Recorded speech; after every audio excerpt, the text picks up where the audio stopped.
Alhamdulillah Rabbil Alameen, wassalatu wassalamu ala Sayyidil Anbiya wal Mursaleen, Sayyidina Muhammadin wa ala alihi wa ashabihi ajma'in. Qala Allah subhanahu wa ta'ala fil Qur'anil Azim, A'udhu billahi minash shaitanir rajim, Bismillahir Rahmanir Rahim.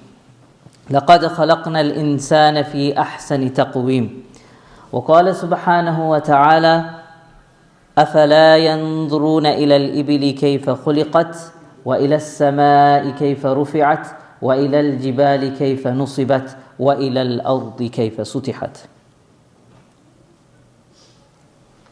صدق الله العظيم. My respected brothers and listeners,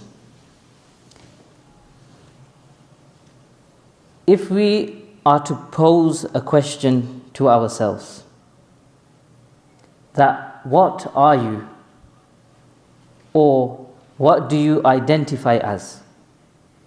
Are you a British? Are you male? Are you Pakistani, Bengali, Arab, African? Are you a Manchester United fan, an Arsenal fan, a Birmingham City fan? What do you identify as? And I'm sure we will come up with a whole range of answers.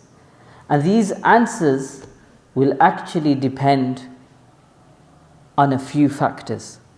And one of these integral factors, and one of these main factors that your answer will depend on, is what are you influenced by?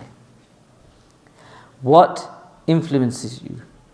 What governs your mind and what governs your understanding? So the first question is, do we identify as a Muslim? Or do we identify as a British first? Or do we identify as a male first? What's the first thing that will come into our minds when we pose this question? What are you? What do you identify as? So would it be that I'm male, so you're identifying your gender first? Would it be that I'm a Muslim, that you're identifying your religion first? Would it be that I'm a Pakistani or a Bengali, because you're identifying your ethnicity first? So it depends, what has the most influence on you is what your answer will be. So if you are influenced by your ethnicity, by your love for the country that you were born in, or that the love of the country that your ethnicity belongs to, then you would say, I am from this country first. If you are influenced by your gender, then you say, I'm a male first. But if you are influenced by Islam, then you would say, before anything else, I am a Muslim.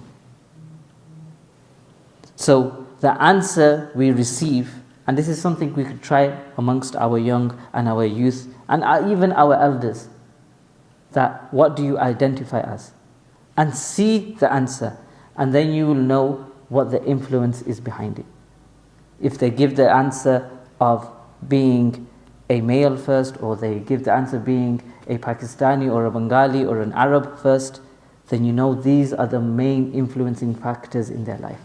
But if they give the answer, no, before anything else, I am a Muslim, then you will know that Islam is what rules their life. Islam is what governs their life. And this is what we need to do. But why is there an identity crisis? Why do we even have to have this whole talk about this identity crisis? And why is it such a big thing? Especially in the year 2023, when everything in the world, through computers and through science and through all other avenues, we have advanced in so many different fields. But we are asking very basic questions as what do you identify as? If you think back 10, 15 years ago, this was never a question, what do you identify as? If somebody says to you 10, 15 years ago, brother, what do you identify as? You think, well, what kind of stupid question is this? What is this brother talking about? He could obviously see what I am. But now it has become a question. And it's actually become a valid question. And it's something that we as Muslims have to talk about. Now the reason for this, why there is an identity crisis, is there are a few reasons. And one of the main reasons is a lack of tarbiyah, a lack of upbringing from parents.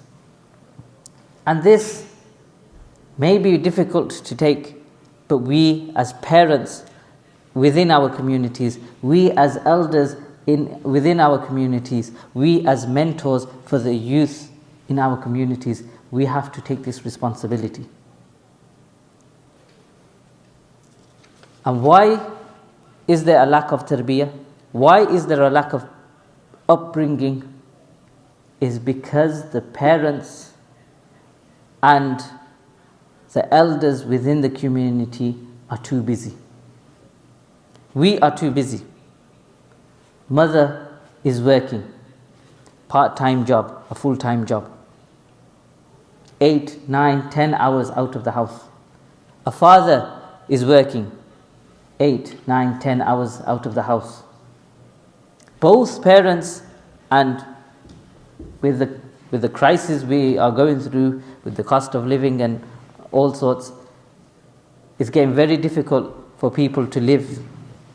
So then they feel that both parents need to be working to sustain the family, to sustain the household, to pay all the bills. Both parents need to be working.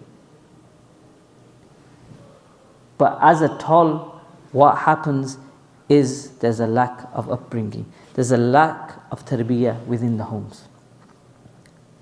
So parents are either working, and when they are at home, then even then, the 5, 4, 8, 7, 6 hours, however many hours they are at home with their children, that is spent away from their children.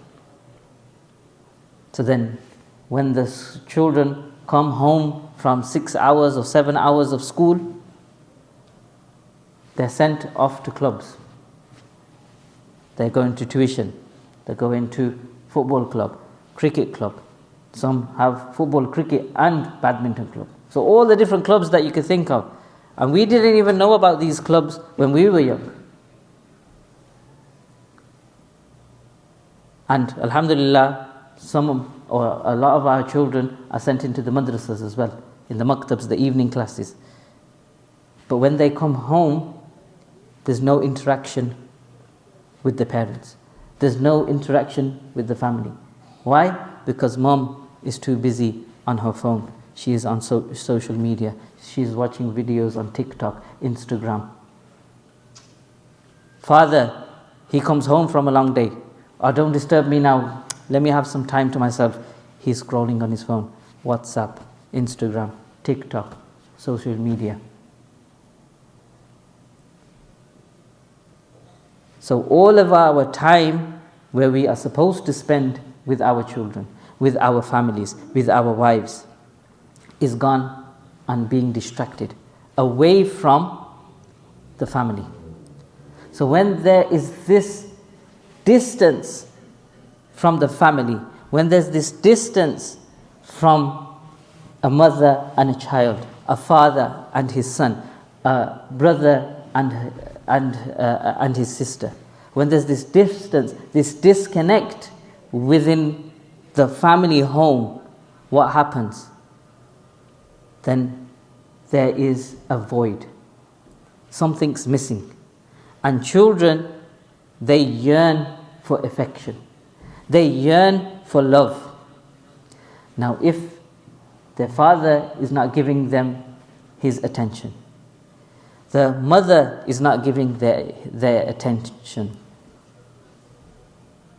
then where are they going to get this affection and where are they going to get this love from? So the natural instinct is they're going to yearn this love. They're going to want this validation, this acceptance, this affection. And where do they get it? They'll get it from their school friends.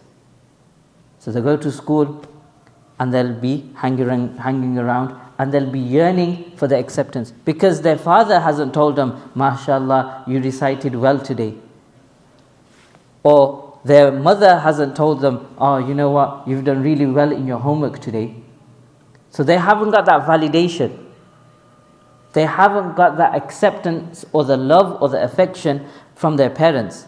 So now they're looking for it in their school friends. And how do they get it? Or if you join our gang of smoking, then we accept you. If you want to take some drugs with us, we'll accept you. If you want to listen to music with us, we'll accept you. You want to be on your deen? We don't know who you are. Don't come and preach to us. That's what they don't want in the schools. Their friends in schools will be calling them towards the haram. Let's go and do this, let's go and do that, let's go here, let's go there. They'll be calling them towards haram. Because their parents aren't giving them the validation, the love, the affection, so they are yearning and they are seeking it from the wrong means. Where's the second stage they'll get it from? The school itself, the teachers, the system. And as you know, I'm sure everybody in this country knows, there's an agenda which is being pushed with so much force that it's being forced onto our children. The LGBT agenda. And what is their motto? Their motto is that we accept anyone. You are gay, we accept you. You're lesbian, we accept you. You say you're a man, but you say you're a woman, we accept you. You're a woman that you say you're a man, we accept you. You're a boy, say you're a girl, we accept you. We accept everyone and anyone.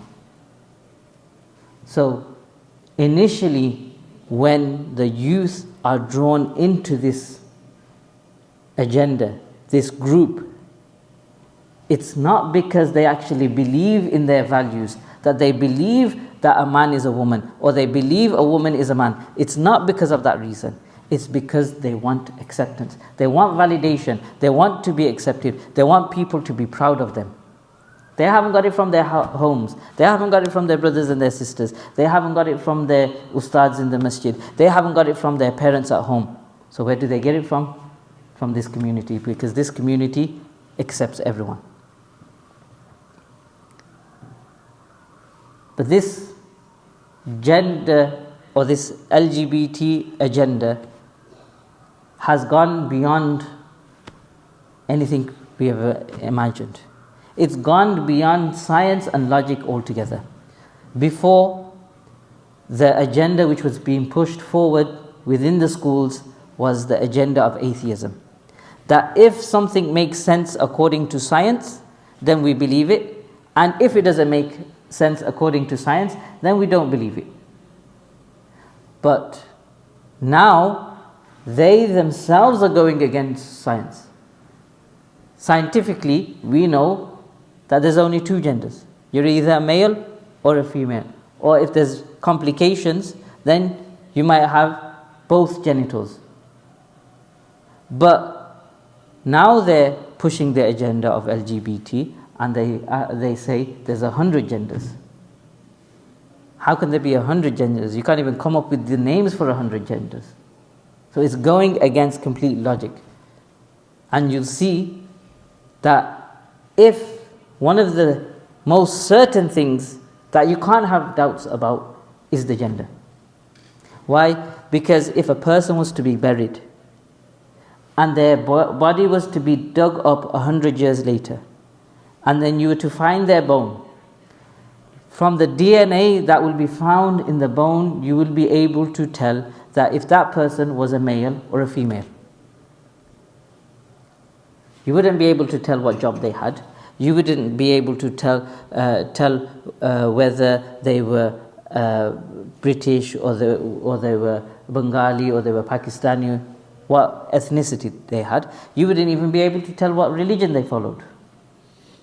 But one thing for certain is you will be able to tell what their agenda was. So something which is gone all the way down to your DNA, they're even ignoring the existence of that. So this is how corrupt this agenda and this ideology is. And unfortunately, it's becoming more and more common that our youth, when I say our youth, I talk about the youth of the Muslims and the non-Muslims. Our youth are being corrupt with this agenda. Do you know that in schools, they can give, if a child says that they want to be this gender, they can give the medication of that gender for them to become that gender without telling the parents, without the permission of the parents. You can't even smoke legally until the age of 16. You can't drive until you're 16, 17. But you could change your gender at the age of 2, 3, 4. And the parents don't even need to know about it. A child at the age of 2, 3, and 4, they talk nonsense. We know that. They're children, they're learning to talk, they're learning what's right and wrong. So if they turn around and say, no, I'm a boy today, or I'm a girl today, we know, okay, he doesn't actually mean that. But if they're pushing the agenda, you are what you feel. If you feel like a boy, we'll treat you like a boy. But what we should be saying is, no, if you feel like a boy and you're a girl, this is what boys do and this is what girls do. It's down to the tarbiyah of the parents. So swiftly moving on, inshallah. Each and every child is born on a natural fitrah. And this fitrah is the fitrah of Islam. It's a natural disposition. But this LGBT community, they're pushing the agenda of be yourself, be who you feel you are. And this is a wrong ideology to have.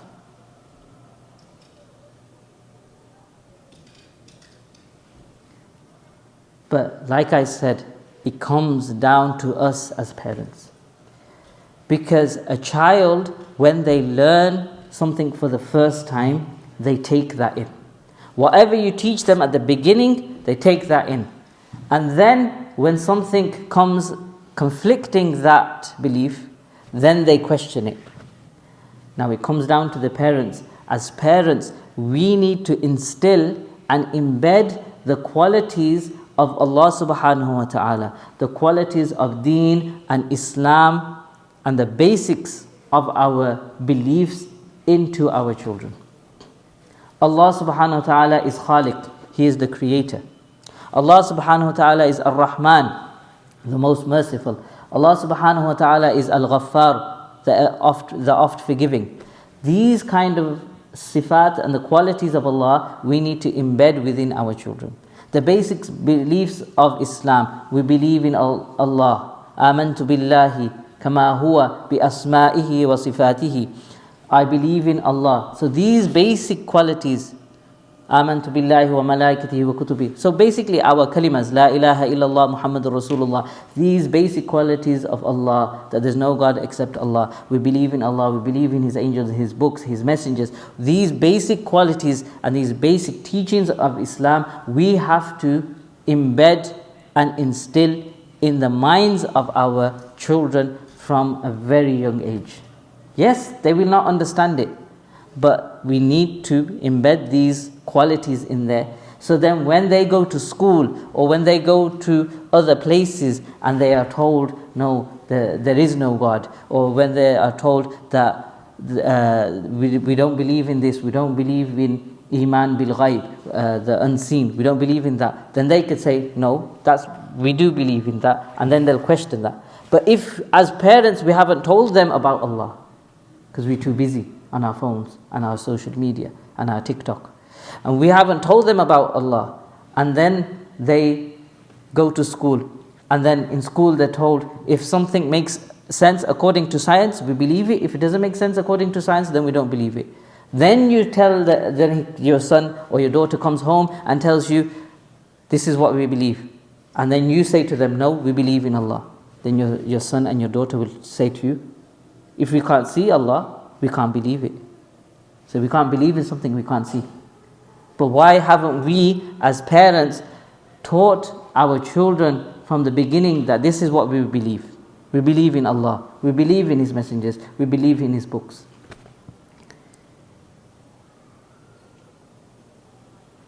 So if we were to instill these core beliefs of Islam, these basic beliefs of Islam into our children, then when these conflicting ideologies come, then our children, before coming to us, they will already reject them. And then when they do have those doubts, they'll come to us and say, this is what we believe, but this is what we've been taught, so can you help me understand? Then you could explain to them. But remember, we as parents have to be the first ones to put the beliefs of Islam into them. And I remember when we were young, I'm sure we will all remember, before we used to go to sleep, our parents would read the kalimas with us.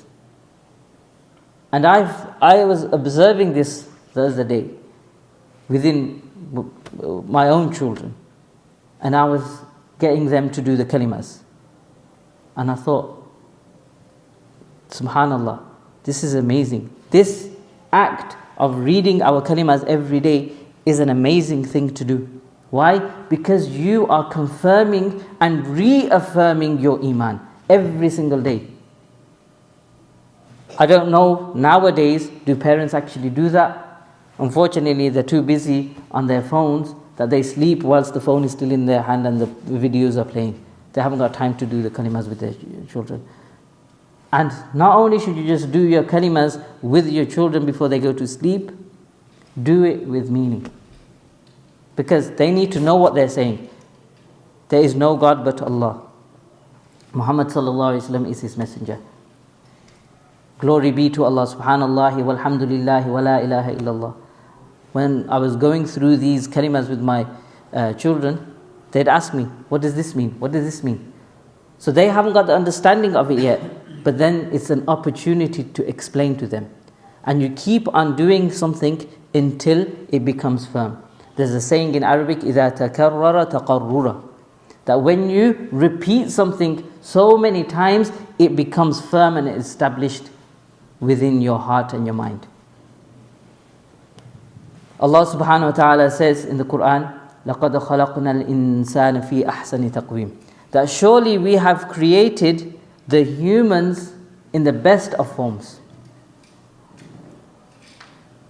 Out of all the creation of Allah subhanahu wa ta'ala, He has created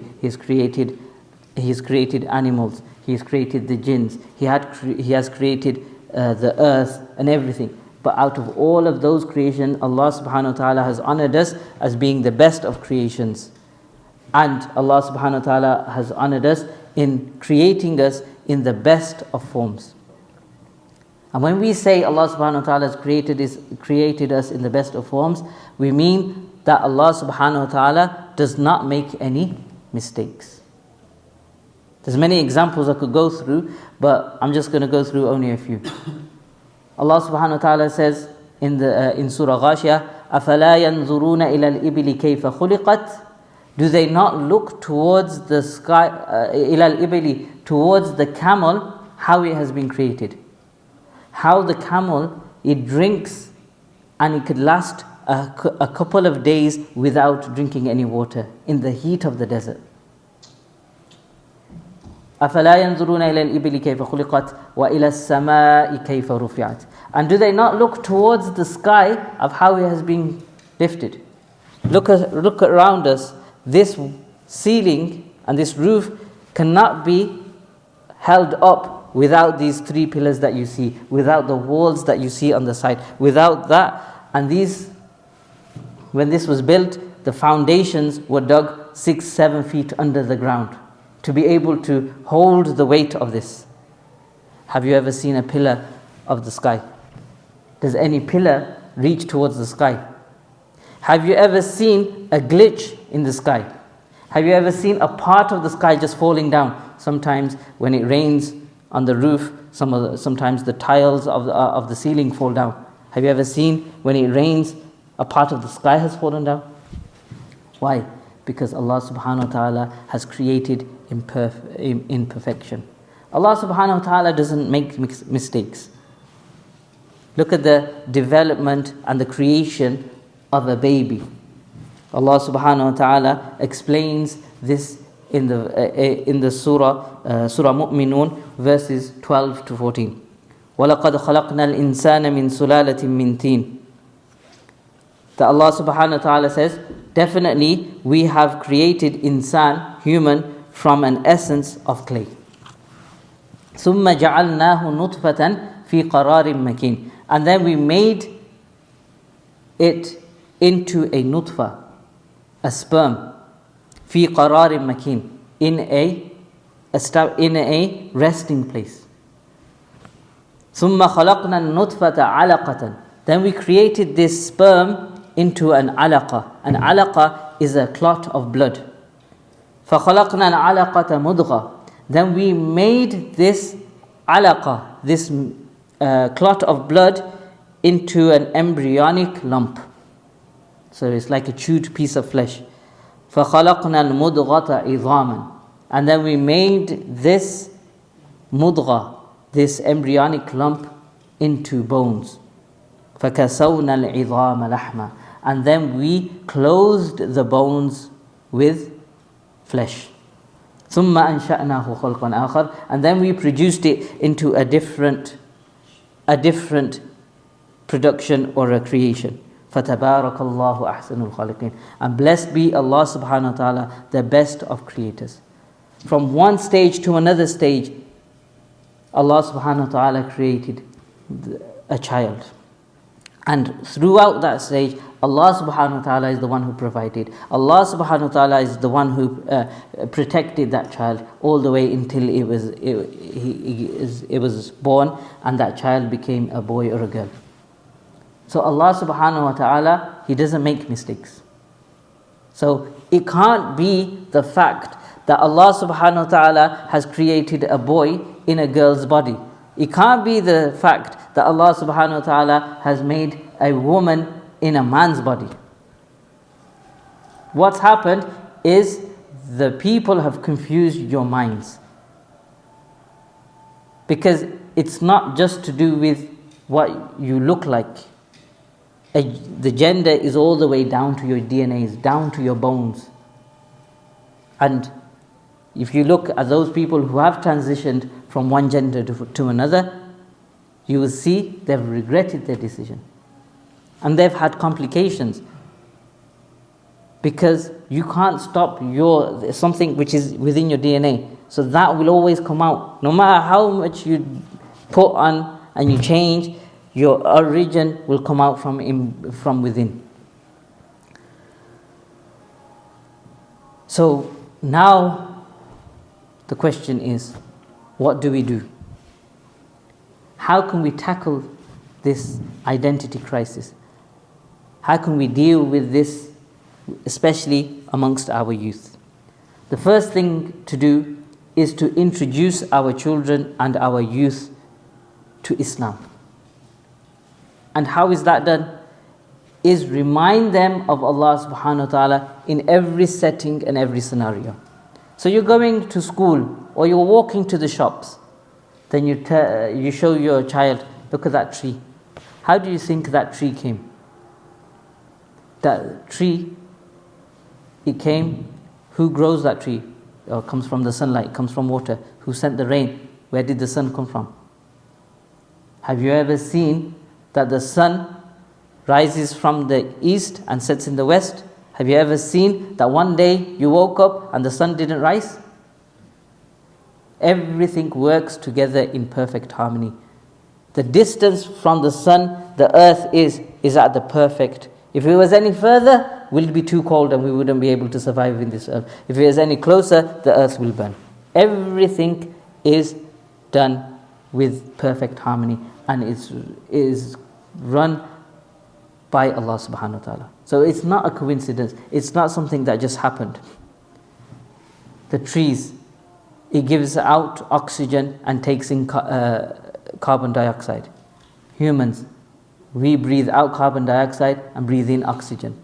Allah subhanahu wa ta'ala has made it in this way that we are able to have everything that we need. So Allah subhanahu wa ta'ala doesn't make mistakes. So introduce aspects of Islam.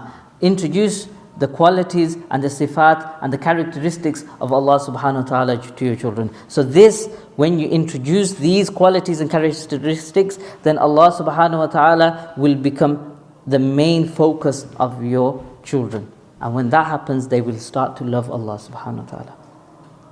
When people want their children don't naturally want to follow any particular team. It's why do they follow it? Because their father tells them, oh, in Manchester United they have this player, they've won this many trophies, they've done this, this is what they've achieved. Then the son gets impressed. But do that with Allah. Introduce Allah subhanahu wa ta'ala. Show your child the creation of Allah. Take them to the mountains, climb up Mount Snowdon, climb Mount Ben Nevis. Take them to these places. Take them to Malvern Hills. And let them realize that the greatness in Allah subhanahu wa ta'ala's creation, that these things that people become proud of. I climbed Mount Snowdon, I climbed Mount Everest. It's such a great achievement. But have you ever realized that who is the creator of this mountain? Allah subhanahu wa ta'ala. So you find it great to just climb up this mountain. Allah is the one who created this mountain. Allah subhanahu wa ta'ala placed these mountains to keep the land together from shaking. A second thing to do is send your children and your youth to the maktabs, to the masjid, where they could learn about the basics of Islam. Some of us who don't have the knowledge of Islam, we need to send them to someone who is able to teach them Islam. Teach them the basics of Islam. Teach them the masnoon du'as, which is du'as like the waking up from sleep du'a, going out from your house du'a. And one of these du'as is looking in the mirror. And when we look in the mirror, we say, Allahumma anta hassanta khalqi fahassin khuluqi. Oh Allah, you have made beautiful my appearance, make beautiful my character. When we say these du'as, and we believe in these du'as, then why would we feel like we don't belong in this body? Why, if you are saying, oh Allah, you have made my appearance beautiful, so you're happy in how Allah subhanahu wa ta'ala has created you, then you won't have this idea that I don't feel comfortable in my own body. I don't like the way my face is. I don't like the size of my ear. You won't feel like that because you've read this dua. And this is why it's important that we send our kids to the maktab, the masjid, the madrasas. So we could be grateful of what we have, so we could be grateful of what Allah subhanahu wa ta'ala has given us. And thirdly is we need to spend time with our children. We need to get off these phones. We need to get off this social media and spend time with people who matter in our lives. Our sons, our daughters, our wives, our brothers, our parents. We need to spend time with these people and we need to talk to them. At least a family should have one meal together. Whether that's breakfast or lunch or dinner, where every single member of the household is sitting at the dastarkhan or at the table together and they need to eat together. And then this is where you talk about things. How is your day? How is your day at work? So the father will tell his day about work. To ask the daughter, how was your day at school today? So you talk about it. When you become comfortable like that, then you'll see your children will come to you. Dad, I have this problem in school. Mom, I'm going through this difficulty in my workplace. What can I do? Why don't our children come to us first and they rather go to their friends? Because they haven't got that connection with their families. So we need to spend time with them. We need to try to listen to their problems and we need to have an interest in what they're doing. You're studying this in school. Okay, tell me what you learnt. Oh, I remember when I learned this is school, then this is what we did, this is what we did. Have an interest, a genuine interest in what your son and daughter are into. Then they will feel comfortable in talking to you.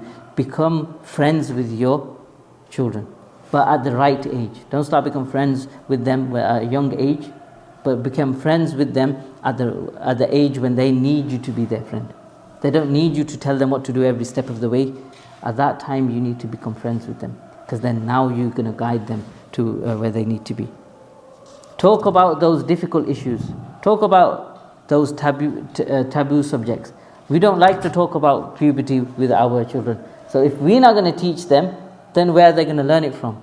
Talk about this LGBT community. Talk about things that are giving them doubts about Islam. And if we are unable to ask them, then we send them to the scholars. And that moves us on to the next point, is spend time in bringing your sons and your daughters to the masjid and talks. Get them to spend times with the scholars. So if you're unable to teach them something because you have the lack of knowledge, then you send them to the scholars. Let them attend the talks in the local masjid. Let them attend talks where there is local conferences going on. And lastly, make dua for them. The Prophet ﷺ said, "Ad-du'a silahul mu'min." The dua is a weapon of a believer. So we need to make dua for our children, that Allah subhanahu wa ta'ala keeps them on the Sirat al-Mustaqim, that He guides them on the Sirat al-Mustaqim. May Allah subhanahu wa ta'ala give myself and yourselves the tawfiq to act upon what has been said and take benefit and spread this benefit. Wa akhiru da'wana alhamdulillahi rabbil alameen.